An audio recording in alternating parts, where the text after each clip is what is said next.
الله أكبر الله أكبر الله أكبر الله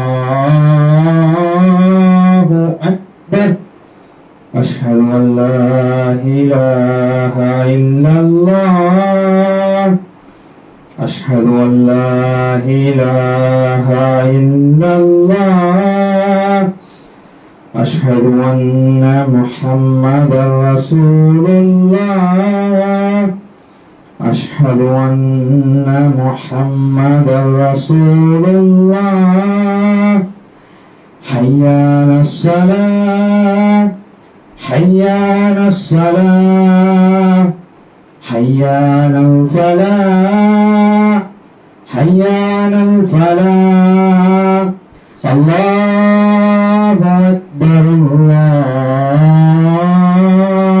أكبر لا إله إلا الله.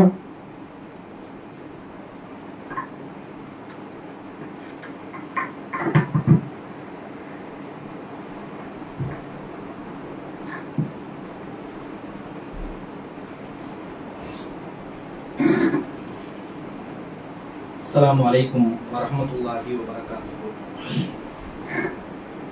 إن الحمد لله نحمده ونستعينه ونستغفره ونؤمن به ونتوكل عليه ونعوذ بالله من شرور أنفسنا ومن سيئات أعمالنا من يهدي الله فلا مضل له ومن يضلل فلا هادي له ونشهد أن لا إله إلا الله ونشهد أن محمدا عبده ورسوله. اللهم صل على محمد وعلى آل محمد كما صليت على إبراهيم وعلى آل إبراهيم إنك حميد مجيد. اللهم بارك على محمد وعلى آل محمد كما باركت على إبراهيم وعلى آل إبراهيم إنك حميد مجيد. أما بعد فقد قال الله تعالى في محكم تنزيله العظيم والفرقان المجيد أعوذ بالله من الشيطان الرجيم بسم الله الرحمن الرحيم يا أيها الذين آمنوا اتقوا الله حق تقاته ولا تموتن إلا وأنتم مسلمون يا أيها الناس اتقوا ربكم الذي خلقكم من نفس واحدة وخلق منها زوجها وبث منهما رجالا كثيرا ونساء واتقوا الله الذي تساءلون به والأرحام إن الله كان عليكم رقيبا.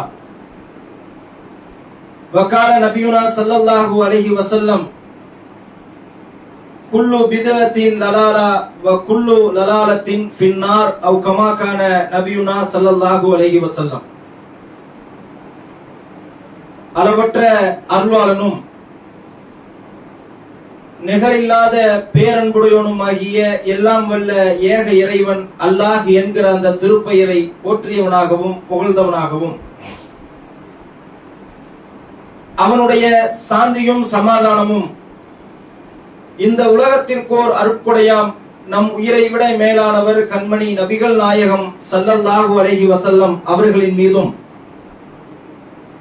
அவர்களின் சொல் செயல் அங்கீகாரங்களை தங்களின் வாழ்க்கை நெறியாக மாற்றி அமைத்துக் கொண்ட உத்தம சத்திய சஹாபா பெருமக்கள் மீதும் சஹாபிய பெண்மணிகள் மீதும் குறிப்பாக சூரியன் உதிக்கக்கூடிய நாட்களிலேயே சிறப்பான நாளாக இருக்கிற ஜும்மாவுடைய தினத்தில் இறைவனால் நம் மீது விதியாக்கப்பட்டிருக்கிற வாராந்திர கடமையான ஜும்ஆ என்ற சிறப்பான வணக்கத்தை நிறைவேற்ற வேண்டும் என்ற நல்ல நோக்கத்தில் அல்லாஹ்வினுடைய அருளும் பரக்கத்தும் நிறைந்த அவனுடைய ஆலயத்தில் ஒன்று கூடி அமர்ந்திருக்கிற நம் அனைவரின் மீதும் அந்த ஏக இறைவனின் சாந்தியும் சமாதானமும் என்றென்றும் நின்று நிலவட்டுமாக என்கிற பிரார்த்தனையோடு என்னுடைய இந்த ஜும்மா உரையை நான் ஆரம்பம் செய்கிறேன். கண்ணியத்திற்குரிய எல்லாம் வல்ல அல்லாஹுவின் நல்லடியார்களே, பெரியோர்களே, தாய்மார்களே, சகோதர சகோதரிகளே, என்னுடைய இந்த ஜும்மா உரைக்கு முன்னால் நபிகள் நாயகம் ஸல்லல்லாஹு அலைஹி வஸல்லம் அவர்களுடைய வாழ்நாட்களில் நடந்த ஒரு முக்கியமான நிகழ்வை நான் உங்களிடத்திலே பதிவு செய்கிறேன். அதை ஆழமாக பதிய வைத்துக் கொள்ளுங்கள். இந்த பயானினுடைய இறுதியிலே அதனுடைய விளைவுகள், அதற்கான காரணம் என்ன என்பதை இன்ஷா அல்லாஹ் நான் தெளிவுபடுத்துகிறேன். அது என்ன? நபிகள் பெருமானாருடைய வாழ்நாட்களில் நடந்த மிக முக்கியமான நிகழ்வு என்றால், அண்ணலம் பெருமகனார் நபிகள் நாயகம் ஸல்லல்லாஹு அலைஹி வஸல்லம் அவர்கள் மக்காவிலே பிறந்து மக்காவிலே வளர்ந்து, நபிகள் நாயகம் அவர்கள் மக்காவிலே தான் இறைவனால் இந்த சமுதாயத்தினுடைய இறுதி இறை தூதராக நியமிக்கப்படுகிறார்கள். அப்படி அல்லாஹ்வுடைய தூதர் மக்காவிலே வாழ்ந்த அந்த காலத்தில் இஸ்லாமிய மார்க்கத்தை பின்பற்ற முடியாத ஒரு சூழல் ஏற்பட்டு, இறைவனினுடைய நாட்டப்படி மதீனாவிற்கு ஹிஜ்ரத் செய்கிறார்கள். இந்த மதீனா மக்காவிலே நம்மால் வாழ முடியாது, இஸ்லாத்தை பின்பற்ற முடியாது, ஒரு இறைவனை வணங்க முடியாது என்ற காரணத்தினால் இந்த நாட்டை விட்டு, நம்முடைய சொத்தை விட்டு, நம்முடைய சொந்த பந்தங்களை எல்லாம் விட்டு, இந்த மார்க்கத்திற்காக மட்டும், ஏகத்துவ கொள்கைக்காக மட்டும் மதீனாவிற்கு இடம்பெயர்ந்து செல்கிறார்கள், ஹிஜ்ரத் செய்கிறார்கள். அப்படி மதீனாவிலே ஹிஜ்ரத் செய்து அங்கே ஒரு ஆட்சி அமைந்து, அந்த ஆட்சியினுடைய ஒரு முடிவாக பல போர்க்களத்திற்கு, பல போராட்டங்களுக்கு பிறகு ஹிஜ்ரி 8ஆம் ஆண்டு மக்காவை கைப்பற்றுகிறார்கள். எந்த மக்காவிலே இருந்து அனாதையாக, அகதியாக நாடு துறந்து வந்தார்களோ அந்த மக்காவையே கைப்பற்றி, அந்த மக்காவினுடைய ஆட்சி தளபதியாக அல்லாஹ்வுடைய தூதர் மக்காவிற்குள் நுழைகிறார்கள். அப்படி நுழையக்கூடிய நேரத்தில் காபத்துல்லாவினுடைய சாவி கொண்டு வந்து தரப்படுகிறது. ஒரு காலத்திலே நபிகள் நாயகம் ஸல்லல்லாஹு அலைஹி வஸல்லம் அவர்கள் காபத்துல்லாவிலே தொழுது கொண்டிருந்த நேரத்தில், அவர் சுஜூதுக்கு சென்ற அந்த நேரத்தில் அவருடைய முதுகில் ஒட்டக குடலை தூக்கி போட்டார்கள். ஒட்டகத்தினுடைய மலப்பையை கொண்டு வந்து வைத்தார்கள். நபிகள் நாயகத்தால் அந்த சுமை வைத்து தாங்க முடியாம, சஜிதாவில் இருந்து எந்திரிக்கவே முடியாம கஷ்டப்பட்டார்கள். அப்பொழுது ஃபாத்திமா ரலியல்லாஹு அன்ஹா நபிகள் நாயகத்தினுடைய மகள் அதை அப்புறப்படுத்தி விட்டு நபிகள் பெருமானாரை ஆசுவாசப்படுத்தினார்கள். அப்படி எந்த காபத்துல்லாவிற்குள் தொழ முடியாத ஒரு சூழ்நிலை இருந்ததோ அந்த காபத்துல்லாவிற்குள் நபிகள் பெருமானார் அவர்கள் வெற்றி நாயகனாக, ஆட்சி தளபதியாக காபத்துல்லாவிற்குள் நுழைகிறார்கள். அப்படி காபத்துல்லாவுக்குள்ள போய் பார்த்தால் ஒரு இறைவனை வணங்க வேண்டிய அந்த பள்ளிவாசல், இந்த உலகத்திலேயே முதலாக கட்டப்பட்ட ஆலயம் தான் காபத்துல்லா. அப்படிப்பட்ட அந்த பள்ளிவாசலிலே 300க்கும் அதிகமான சிலைகளை வைத்திருக்கிறார்கள். அந்த சிலைகளை நபிகள் பெருமானார் பார்த்துவிட்டு அதையெல்லாம் தூக்கி போட்டு உடைக்கிறார்கள். அப்படி நபிகள் பெருமானார் ஒவ்வொரு சிலையாக தூக்கி போட்டு உடைக்கக்கூடிய அந்த நேரத்தில் ஒரு சிலையை அல்லாஹ்வுடைய தூதர் பார்க்கிறார். அது எந்த சிலை என்றால், நபி இப்ராஹிம் அலைஹிஸ்ஸலாத்து வஸ்ஸலாம் அவர்கள் வேறொரு மனிதனுடைய கையை பிடித்து ஜோசியம் பார்ப்பதை போன்ற ஒரு சிலை வடிவமைத்து வைத்திருக்கிறார்கள். நபிகள் நாயகம் அதை பார்த்துவிட்டு அதிர்ச்சி ஆகிவிட்டார்கள், அதிர்ந்து போனார்கள். ஒரு காலத்திலேயும் இப்ராஹிம் அல்லாஹ்விற்கு இணை கற்பிக்கக்கூடியவராக இருந்ததே இல்லை. யார் ஏகத்துவத்தினுடைய தந்தையாக இருக்கிறாரோ, யார் இணை வைத்தலுக்கு எதிரான மூர்க்கத்தனமான பிரச்சாரத்தை செய்தாரோ, அவருக்கு அவர் அடுத்தவருக்கு ஜோசியம் பார்ப்பதை போன்ற அந்த சிலையை வைத்திருக்கிறார். நபிகள் பெருமானார் பார்த்துவிட்டு ஒரு காலத்திலேயும் இப்படி இப்ராஹிம் நபி செய்ததே கிடையாது என்று சொல்லிவிட்டு அதை அப்புறப்படுத்துகிறார்கள். இதை உங்களுடைய மனதிலே ஆழமாக பதிய வைத்துக் கொள்ளுங்கள். இப்ப இப்ராஹிம் அலைஹிஸ்ஸலாத்து வஸ்ஸலாம் அவர்களுக்கு இப்படி ஒரு சிலை வைப்பதற்கான காரணம் என்ன? ஏன் அவர் ஜோசியம் பார்ப்பதை போன்று சிலை வைத்தார்கள் என்றால், நபி இப்ராஹிம் அலைஹிஸ்ஸலாத்து வஸ்ஸலாம் அவர்கள் இறைவனினுடைய இறை தூதராக இருக்கிறார்.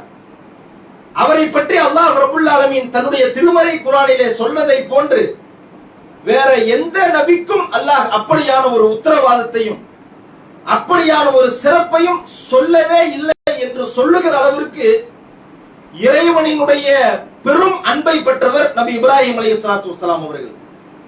அவரை பற்றி அல்லாஹ் தன்னுடைய திருமறை குர்ஆனிலே அவரை பற்றி சொல்லுகிற பொழுது வத்தகதல்லாஹ இப்ராஹிம ஹலீலா, இதோ இந்த இப்ராஹிம் இருக்கிறாரே இவர் அல்லாஹ்வினுடைய உற்ற நண்பன் என்று சொல்கிறார்.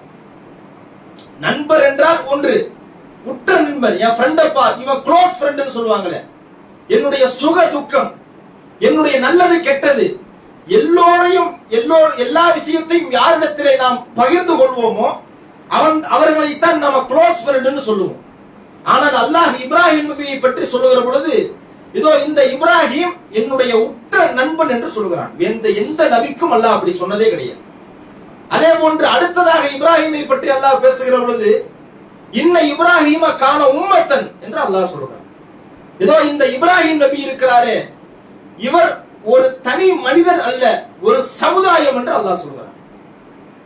ஏன் அப்படி அல்லாஹ் சொல்கிறான் என்றால், ஒரு சமுதாயம் சேர்ந்து என்ன வேலை செய்ய முடியுமோ, என்ன வேலையை செய்வார்களோ அதை தன்னந்தனியாக இருந்து இந்த இப்ராஹிம் செய்து முடித்தார் என்று அல்லாஹ் ரப்பல் ஆலமீன் சொல்கிறார்.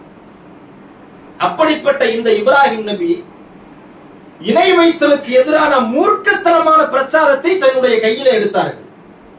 எந்த அளவிற்கு என்றால், ஒரு கட்டத்திலே சிறிய சிலைகளை எல்லாம் அந்த ஊர் மக்கள் எது கடவுள் என்று வணங்கிக் கொண்டிருந்தார்களோ அந்த சின்னஞ்சிறு சிறிய சிலைகளை எல்லாம் அடித்து நொறுக்கி தரைமட்டமாக்கி விட்டு ஒரு வாளை கொண்டு வந்து பெரிய சிலையினுடைய கையிலே வைத்து விட்டார்கள்.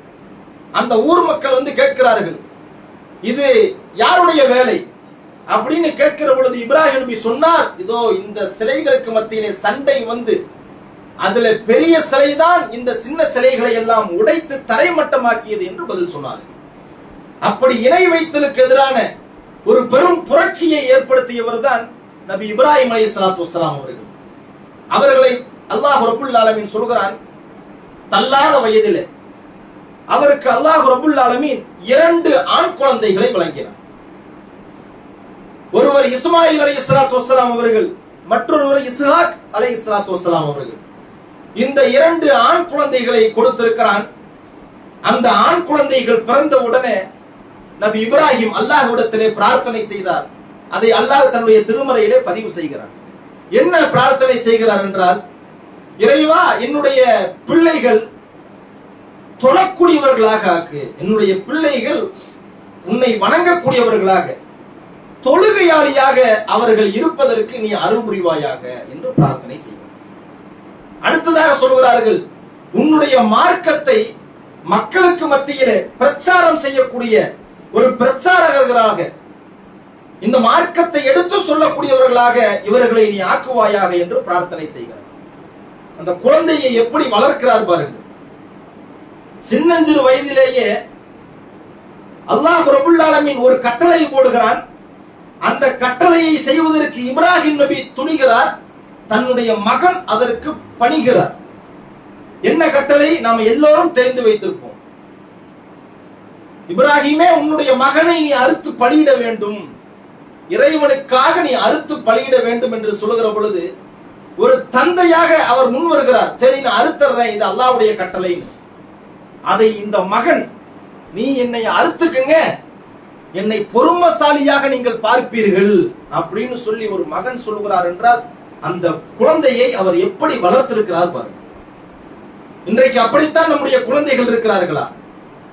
அப்படித்தான் நம்முடைய பிள்ளைகளை நாம் வளர்க்கிறோமா? சிந்தித்து பாருங்கள். நம்முடைய குழந்தைகள் நாம சொல்றதை கேட்கிற மாதிரி இருக்கிறாங்களா? ஆனால் என்னை நீங்கள் பொறுமைசாலியா பார்ப்பீங்க. எப்படி? சின்னஞ்சிறிய விஷயம் அல்ல, தன்னுடைய மகனை அறுக்கணும், அறுத்து பலியிடணும், தலை வேற முண்டை வேறமா பிரிக்கணும். அப்படியான சூழலில் அந்த மகன் சொல்கிறார், என்னை அறுத்துக்குங்க. ஒரு குழந்தையை இப்படித்தான் வளர்க்க வேண்டும். அதே போன்று அல்லாஹ் ரப்புல் ஆலமீன், நீயும் உன்னுடைய மகனும் காபத்துல்லாவை புனர் நிர்மாணம் செய்யுங்கள். காபத்துல்லா சரியான ஒரு கண்டிஷன்ல இல்ல, அதை நீங்கள் மறு கட்டமைப்பு செய்யுங்கள் என்று சொல்லுகிற பொழுது தன்னுடைய மகனை அழைத்து அவரோடு சேர்ந்து அந்த பள்ளிவாசலை கட்டி எழுப்புகிறார். அல்லாஹ்விடத்திலே பிரார்த்தனை செய்கிறார், இறைவா இதற்கான முழு கூலியையும் எனக்கு கொடுத்து விடு.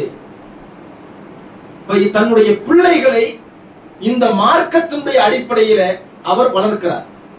அப்படி இஸ்மாயிலையும் இஸ்ஹாக்கையும் வளர்த்தவர் அல்லாஹ் ரப்புல் ஆலமீன். இஸ்ஹாக்கிற்கு யாக்கூப் என்று சொல்லக்கூடிய ஒரு குழந்தையை வழங்குகிறார். அவரும் ஒரு இறை தூதராக இருக்கிறார். அந்த யாக்கூப் அலைஹிஸ்ஸலாத்து வஸ்ஸலாம் அவர்கள் தன்னுடைய பிள்ளைகளுக்கு அறிவுரை வழங்குகிறார்கள். தன்னுடைய பிள்ளைகளுக்கு தன்னுடைய தந்தை அறிவுரை சொல்கிற பொழுது கேட்கிறார், அருமை மகனே, நான் மரணித்து விட்டால் நீங்கள் யாரை வணங்குவீர்கள்? யாரிடத்திலே கேட்கிறார்? தன்னுடைய மகன் யூசுஃபிடத்திலே கேட்கிறார். நான் மரணித்து விட்டால் நீங்கள் யாரை வணங்குவீர்கள் அப்படின்னு யூசுஃப்ட கேட்கிற பொழுது அந்த யூசுப் நபி பதில் சொல்கிறார்கள், தந்தையே, ஒரு காலத்திலேயும் உங்களை நாங்கள் வணங்க மாட்டோம். உங்களுடைய மூதாதையர்களாக இருக்கக்கூடிய இப்ராஹிம், இஸ்மாயில், இஸ்ஹாக் அவர்களினுடைய இறைவனைத்தான் நாங்கள் வணங்குவோம் என்று சொல்கிறார். இந்த குழந்தையிலிருந்தே அல்லாஹுவை மட்டும்தான் வணங்க வேண்டும், அல்லாஹ்வுக்கு ஒரு காலத்திலேயும் நாம் இணை கற்பிக்கவே கூடாது, இணை வைத்தல் என்பது பெரும் பாவம் என்று தன்னுடைய பிள்ளைகளுக்கு சொல்லி வளர்க்கிறார். அப்படி சொல்லி தன்னுடைய மகன் யாக்கூபை இஸ்ஹாக் வளர்க்குகிறார். யாக்கூபுடைய மகனை யூசுப் அவரை வளர்க்குகிறார் யாக்கூப். இப்ப இந்த யூசுப் அதோட இந்த சந்ததி தொடர் நின்று விடுகிறது. நாம குர்ஆன்ல தேடி பார்த்தாலும் யூசுப் நபியினுடைய மகன் யாரு அப்படின்னா வரலாறு இல்லை. ஹதீசுகள்ல போய் இப்ராஹிம், இஸ்ஹாக் வருகிறார், இஸ்ஹாக் அப்புறம் யாக்கூப் வருகிறார், யாக்கூப் அப்புறம் யூசுப் வருகிறார். இந்த யூசுஃபுக்கு பிறகு சந்ததி தொடர்ல யாருமே இல்லை, அதோடு நின்று விடுகிறது. ஏன் இப்ராஹிம் நபிக்கு சிலை வைத்தார்கள் அப்படின்னு பார்க்கிற பொழுது இந்த சந்ததி தொடர் நின்ற காரணத்தினால் யார் ஏகத்துவத்தை எடுத்து சொன்னார்களோ, யார் இணை வைத்தலுக்கு எதிரான மூர்க்கத்தனமான பிரச்சாரம் செய்தார்களோ, அப்படிப்பட்ட இப்ராஹிம் நபிக்கே சிலை வைக்கக்கூடிய ஒரு அவல நிலை ஏற்படுகிறது. இப்ப சற்றே சிந்தித்து பார்க்க நாம கடமைப்பட்டிருக்கிறோம். இப்போ ஒரு நபிமார்களுக்கே இப்படியான ஒரு நிலை என்றால், தன்னுடைய பிள்ளைகளை சரியாக வளர்க்கவில்லை என்றால், தன்னுடைய குழந்தைகளுக்கு இந்த மார்க்கத்தை எடுத்து சொல்லவில்லை என்றால், ஒரு நபிமார்களுக்கே இப்படியான ஒரு நிலை இருக்கும் என்றால், சமகாலத்திலே வாழக்கூடிய நாம் நம்முடைய பிள்ளைகளுக்கு இந்த ஏகத்துவத்தை எடுத்து சொல்கிறோமா? இணை வைத்தலை பற்றி அவர்களுக்கு சொல்கிறோமா? ஒரு குழந்தை எப்படி வளர்க்க வேண்டுமோ அப்படித்தான் சொல்லி வளர்க்கிறோமா? சிந்தித்து பாருங்கள். திருமறை குர்ஆனிலே அல்லாஹ் ரப்புல் ஆலமீன் லுக்மான் என்று சொல்லக்கூடிய ஒரு நல்ல மனிதர் தன்னுடைய மகனுக்கு செய்யக்கூடிய அறிவுரையை நமக்கு திருமறையிலே சொல்லி காட்டுகின்றார். அவர் தன்னுடைய மகனை அழைக்கிறார், யா புனைய, என்னுடைய அருமை மகனே, லா துஷ்ரிக் பில்லாஹ், நீ அல்லாஹ்விற்கு இணை கற்பித்து விடாதே. இன்ன ஷிர்க ஸுல்முன் அலீம், இணை கற்பித்தல் என்பது நாம் இறைவனுக்கு செய்யக்கூடிய மிகப்பெரிய அநியாயம் என்று சொல்கிறார். தன்னுடைய பிள்ளைக்கு இணை வைத்தலை பற்றி புரிய வைக்கிறார். இணை வைப்பு என்பது சாதாரண பாவம் அல்ல, அது பெரும் குற்றம் என்று சொல்கிறார். அல்லாஹ் இன்னொரு இடத்திலே திருமறையிலே சொல்கிற பொழுது, இன்னல்லாஹ லா யக்ஃபிரு அன் யுஷ்ரக பிஹி வ யக்ஃபிரு மா தூன தாலிக லிமன் யஷா. அல்லாஹ் இணை வைத்தல் என்கிற இந்த பெரும் பாவத்தை ஒரு காலத்திலேயும் நான் மன்னிக்க மாட்டேன், அதற்கு கீழ் உள்ள பாவங்களை நான் நாடினால் மன்னிப்பேன் என்று அல்லாஹ் ரப்புல் ஆலமீன் சொல்கிறார். அதே போன்று இன்னொரு இடத்திலே அல்லாஹ் திருமறையிலே சொல்கிற பொழுது, நீங்கள் இணை கற்பிப்பீர்கள் என்றால் உங்களுடைய நல்லறங்கள் எல்லாம் அழிந்து விடும் என்று அல்லாஹ் சொல்கிறார். நாம் எவ்வளவு நன்மைகளை சம்பாதித்தாலும், எவ்வளவு நன்மைகளை செய்தாலும், நன்மையினுடைய உச்சமாக இருக்கக்கூடிய நாம் ஹஜ்ஜே செய்து வந்தாலும், நாம் அல்லாஹ்விற்கு இணை கற்பிப்போம் என்றால் நம்முடைய அமல்களை எல்லாம் அல்லாஹ் அழித்து நாசமாக்கி விடுவான் என்று திருமறை குர்ஆனிலே அல்லாஹ் ரப்புல் ஆலமீன் சொல்கிறார். இப்ப நம்முடைய குழந்தைகளுக்கு இந்த மார்க்கத்தை எடுத்து சொல்லணும். நம்முடைய குழந்தைகளுக்கு இஸ்லாமிய அடிப்படை கல்வியை நம்ம போதிக்கணும். அப்படி நாம் அதை மறந்து விட்டோம் என்றால், நாம செய்யாமல் விட்டு விட்டோம் என்றால், எப்படி இப்ராஹிம் நபிக்கு ஒரு வேலையை செய்தார்களோ அதேதான் நம்முடைய வாழ்க்கையில் நடக்கும். யார் இணை வைத்தலுக்கு எதிரான ஒரு பெரும் பிரச்சாரத்தை, புரட்சியை ஏற்படுத்தினாரோ அவருக்கே அவர் இணை வைப்பு செய்யக்கூடிய ஒரு காரியத்தை செய்யக்கூடியவரை போன்ற ஒரு சிலையை வடிவமைக்கிறார்கள் என்றால், நம்முடைய குழந்தை வளர்ப்பிலே மிக மிக நாம கவனம் செலுத்த வேண்டும். இன்றைக்கு இணை வைத்தல் என்கிற இந்த பெரும் பாவத்திலே நம்முடைய சமுதாயம் மூழ்கி இருக்கிறது. அதை நாம சரியான பாதைக்கு கொண்டு வருவதற்கு அடிப்படை நம்முடைய பிள்ளை செல்வங்கள் தான், நம்முடைய குழந்தைகள் தான். அவர்களினுடைய அந்த வளர்ப்பிலே மிக ஒரு முக்கியமான நாம கவனம் செலுத்த தவறினோம் என்று சொன்னால் ஒரு மிகப்பெரிய கேள்விக்குறியாயிரும் அவர்களுடைய எதிர்கால வாழ்க்கை. அல்லாஹ் ரப்பல் ஆலமீன் தன்னுடைய திருமறை குர்ஆனிலே மறுமை நாளில் நரகத்திற்கு நீங்கள் உரியவர்கள் அப்படின்னு நரகத்திற்கு போங்கன்னு சொல்லக்கூடிய நேரத்திலே அவர்கள் இறைவனிடத்திலே புலம்பக்கூடியதை அல்லாஹ் திருமறையிலே சொல்கிறான். அத்தகன் அல்லாஹவா அத்தகன ரசூலா, யாலைத்தனா அத்தகன் அல்லாஹவா அத்தகன ரசூலா, எங்களுக்கு ஏற்பட்ட கை சேதமே நாங்கள் அல்லாஹ்வை பின்பற்றி இருக்க கூடாதா, அல்லாஹ்வுடைய தூதரை பின்பற்றி இருக்க கூடாதா, வ சாதத்தனா வ குபரானா வ அலல்லூன சபீலா, எங்களுடைய முன்னோர்களையும் எங்களுடைய மூதாதையர்களையும் நாங்கள் பின்பற்றி விட்டோம், எங்களை அவர்கள் வழிகெடுத்து விட்டார்கள் என்று அந்த மக்கள் புலம்புவார்கள். சொல்லிவிட்டு சொல்வார்கள், இறைவா எங்களுக்கு என்ன தண்டனை தருவதற்காக நீ தயார்படுத்தி வைத்திருக்கிறாயோ அந்த தண்டனையிலே இருந்து எங்களுடைய பெற்றோர்கள் அவர்களுக்கு 2 மடங்கு தண்டனையை கொடு என்று அந்த குழந்தை அல்லாஹ்விடத்திலே பிரார்த்தனை செய்யும். எனக்கு ஒரு அடி கொடுக்கிறதா நீ நினைச்சு வச்சிருந்தீனா என் அத்தா அம்மாக்கு 2 அடி கொடு. ஏனென்றால் அவர்கள் எங்களை சரியான பாதையில வளர்க்கல, எங்களுக்கு சரியானது எது தவறானது எது என்று சொல்லிக் கொடுக்காமல் விட்டு விட்டார்கள், அதனால்தான் நாங்கள் இங்கே கை சேதப்பட்டவர்களாக இருக்கிறோம் என்று அந்த குழந்தைகள் அல்லாஹ்விடத்திலே முறையிடுவார்கள் என்று அல்லாஹ்வே தன்னுடைய திருமறை குர்ஆனிலே சொல்லி காட்டுகிறார். இப்ப குழந்தை வளர்ப்பிலே பெற்றோர்களினுடைய பங்கு என்பது மிக மிக அவசியமானது, முக்கியமானது. எல்லா பெற்றோர்களும் என்ன நினைக்கிறாங்கன்னா, என் பையனை மாதிரி தங்கமான ஆள் உலகத்திலேயே இல்லைங்க, அப்படி ஒரு தங்கம் என் பையன் சொக்க தங்கம்ங்க. இருக்கிறது 4 நண்பர்கள், உதாரணமாக ஒரு 4 பேர் ஃப்ரெண்ட்ஷிப்பா இருப்பா, திக் ஃப்ரெண்டு. எல்லா தப்பும் இருக்கும். பீடி குடிக்கிறான், கஞ்சா குடிக்கிறான், சாராயம் குடிக்கிறான், தொழுக போறது இல்ல, அமல் செய்யறது இல்ல, எல்லா அராத்தான அத்தனை வேலையும் செய்யறான். இப்ப இந்த 4 பெற்றோர்களையும் சந்திச்சு, ஏமா உங்க பையன் தருதலையா சுத்துறான், என்னன்னு பாருங்க, அவன் எதிர்காலமே நாசமா போயிரும், எப்ப பார்த்தாலும் பீடியும் கையுமா தான் இருக்கிறான், எப்ப பார்த்தாலும் கஞ்சாவா இருக்கிறான், எப்ப பார்த்தாலும் சாராயம் குடிக்கிறான், தொழுகைக்கு பள்ளிவாசல் பக்கமே போறதில்ல, என்னால அந்த குழந்தையினுடைய அந்த சிறுவரினுடைய உங்களுடைய பிள்ளையினுடைய எதிர்காலத்தை பாருங்கன்னு சொல்லுகிற பொழுது அதுல ஒரு அம்மா சொல்லும், என் பையன் தங்கங்க, மீது இருக்கிற 3 பேர் தான் சரியில்லை, அதனாலதான் அப்படி இருக்கான். சரி, இன்னொருத்தவங்கள்ட்ட போய் கேட்டா அவங்க சொல்றது, என் பையன் கரெக்டா தான் இருக்கிறான் ஒழுக்கமா, இந்த 3 பேர் தான் அவனுக்கு எடுத்து விட்டுறாங்க. சரி, இன்னொரு அம்மாட்ட போய் கேட்டோம்னா அதே 4 பேரும் இதே பதில் தான். அப்ப எவன் தான் கெடுக்கிறது? 4 பேரும் ஒரே பதில், என் பையன் தங்கமானவன், மீதி இருக்கிற 3 பேர் தான் நாசமா போயிடலாம். இன்றைக்கு இந்த கஞ்சா போதை என்பது தமிழகத்திலே சர்வ சாதாரணமாக புழங்கக்கூடியதை பாருங்கள். 10 வயசு பையன் கஞ்சா குடிக்கிறான், 10 வயசு பையன் கஞ்சா. இப்ப என்ன காரணம்? எல்லா பெற்றோர்களும் என் பிள்ளை தங்கும். பிள்ளைகளை கண்காணிப்பது எல்லா பெற்றோர்களினுடைய தலையாய கடமை. அதை நாம செய்ய தவறி விட்டோம் என்றால், என் புள்ள சூப்பருங்க, அவன் அருமையானவன் அப்படின்னு நினைச்சோம்னா அவன் பெரிய அயோக்கியனாக, ஒரு பெரும் திருடனாக மாறக்கூடியவனாக இருப்பான்.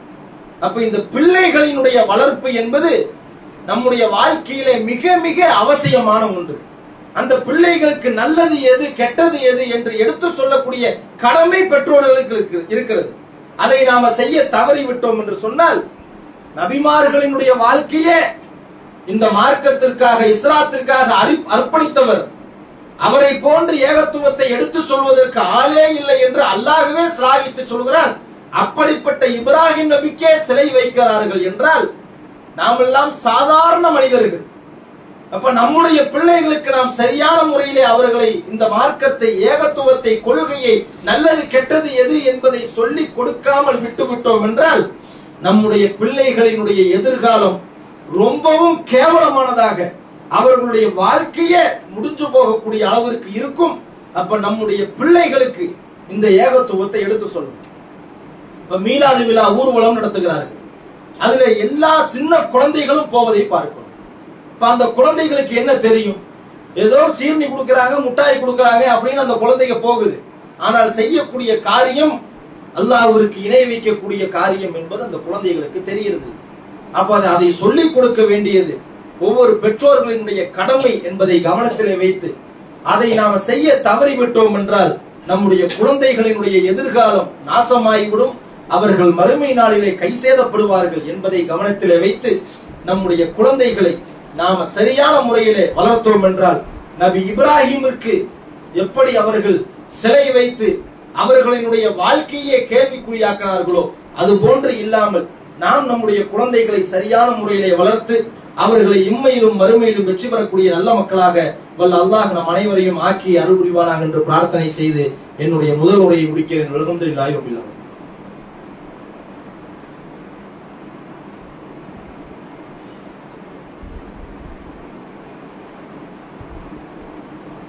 அல்ஹம்துலில்லாஹி ரப்பில் ஆலமீன்.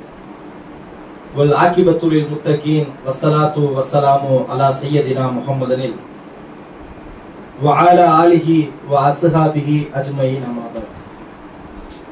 கண்ணியத்திற்குரிய எல்லாம் வல்ல அல்லாஹ்வின் நல்லடியார்களே, பெரியோர்களே, தாய்மார்களே, சகோதர சகோதரிகளே, ஒரு 4-5 நாட்களுக்கு முன்னால் ஆசிரியர் தினம் என்கிற பெயரால் பல பள்ளிக்கூடங்களிலே ஆசிரியர் தினம் கொண்டாடப்பட்டது. அப்படி சென்னை அசோக் நகரிலே உள்ள ஒரு அரசு மேல்நிலை பள்ளியில் ஆசிரியர் தினம் கொண்டாடுகிறோம். அந்த தினத்திலே குழந்தைகளுக்கு நல்ல சில பல கருத்துக்களை எடுத்து சொல்வதற்காக ஒரு ஆன்மீக சிந்தனையாளர் மகா விஷ்ணு என்று சொல்லக்கூடிய ஒருவரை அழைத்து அவர் குழந்தைகளுக்கு நல்ல கருத்துக்களை எடுத்து சொல்லுவார் அப்படின்னு கூப்பிட்டு அவனை பேச வைக்கிறாங்க. அவன் சொல்லக்கூடிய எல்லா கருத்தும் ஆன்மீகத்திற்கு எதிரானது, விஞ்ஞானத்திற்கு எதிரானது, உளவியலுக்கு எதிரானது. என்ன பேசுகிறான் என்றால் அவன் சொல்லுகிறான், ஒரு காலத்திலே நாம் மந்திரத்தை சொன்னோம் என்றால் அப்படியே வானத்துல பார்ப்போங்க. ஒரு ஆசிரியர் தினத்தினுடைய அந்த மீட்டிங்ல குழந்தைகளுக்கு நல்ல கருத்தை எடுத்து சொல்லுங்கள் என்று அவர் அழைக்கப்பட்டிருக்கிறார். அவன் குழந்தைகளுக்கு சொல்ல கருத்தை பாருங்க, நீங்கள் மந்திரத்தை ஓதினீர்கள் என்றால் அப்படியே வானத்துல பார்ப்பீங்க. அதே போன்று இன்றைக்கு பெண்கள் எல்லாம் ஏன் அழகா இல்லாம இருக்கீங்க தெரியுமா? அப்படியே பேசுறான். அந்த பொது மேடையில பெண்கள் இருக்கக்கூடிய அந்த சபையில ஆசிரியர் தினத்தன்று ஒருவன் பேசக்கூடிய பேச்சை பாருங்கள். பெண்கள் நீங்கள் எல்லாம் ஏன் அழகா இல்லாம இருக்கீங்க தெரியுமா? நீங்கள் மந்திரங்கள் ஓதுவதில்லை. பண்டைய காலங்களில் சித்தர்கள் முனிவர்கள் எல்லாம் ஓலைச்சுவடியிலே அந்த மந்திரங்களை எழுதி நம்முடைய கையிலே கொடுத்திருந்தார்கள். அதற்கு பிறகு வந்த ஆட்சியாளர்கள் அப்படின்னு சொல்லிட்டு இன்றைக்கு இருக்கிற ஆட்சியை சொல்லல. ஏன் இன்னைக்கு இருக்கிறது மோடுமுட்டி ஆட்சி தானே, ஆர்எஸ்எஸ், பிஜேபி. அதை சொன்னா இவனுக்கு பஞ்சாயத்து வந்துடும். இன்றைக்கு இருக்கிற ஆட்சியாளர்களை நான் சொல்லவில்லை. பிரிட்டிஷ் ஆட்சி என்ன செய்தது என்றால் அதையெல்லாம் அழித்து விட்டது. அதனாலதான் இன்னைக்கு பொம்பளைகளை, பெண் பிள்ளைகள் எல்லாம் அழகா இல்லாம இருக்கீங்க அப்படின்னு சொல்றான். ஒரு மாற்றுத்திறனாளி எந்திரிச்சு கேள்வி கேட்கிறார், என்னப்பா இப்படி எல்லாம் பேச, இதுவெல்லாம் சரியானா? அப்படியே கொந்தளிக்கிறான். ஆம் சரி இதுதானே அப்படின்னு பேசிட்டு ஒரு கவர்மெண்ட் ஸ்கூல்ல இப்படி ஆசிரியர் தினத்தினருக்கு குழந்தைகளுக்கு இப்படியான ஒரு பேச்சை பேச வைப்பது என்பது மிக மிக கண்டிக்கத்தக்க ஒரு செயல். உதாரணமாக நாம போய் ஒரு ஸ்கூல்ல, பள்ளிக்கூடத்துல அனுமதி கேட்கிறோம். ஏங்க இன்றைக்கு போதை கலாச்சாரம் ரொம்ப அதிகமாகி விட்டது. அதுவும் குறிப்பாக பள்ளிக்கூடத்திலே படிக்கக்கூடிய மாணவர்கள் கையிலே தான் இன்றைக்கு இந்த போதைப் பொருள் என்பது அதிகமாகி இருக்கிறது. ஒவ்வொருத்தன் ஒவ்வொரு பேர் சொல்றான், கஞ்சாங்கிறான், கூலிப்புங்கிறான், ஆன்ஸுங்கிறான், இப்படி பல பெயர்ல இன்றைக்கு போதையில சிறுவர்கள் மாணவர்கள் ஊறி போயிருக்கிறார்கள். அவங்களுக்கு ஏதாவது நாம கருத்து சொல்லணும்னு கேட்டா நமக்கு அனுமதி இல்லை, சொல்லக்கூடாது, அதுக்கெல்லாம் இந்த கவர்மெண்ட் ஸ்கூல்ல அனுமதி இல்லை என்று சொல்லுகிறார்கள்.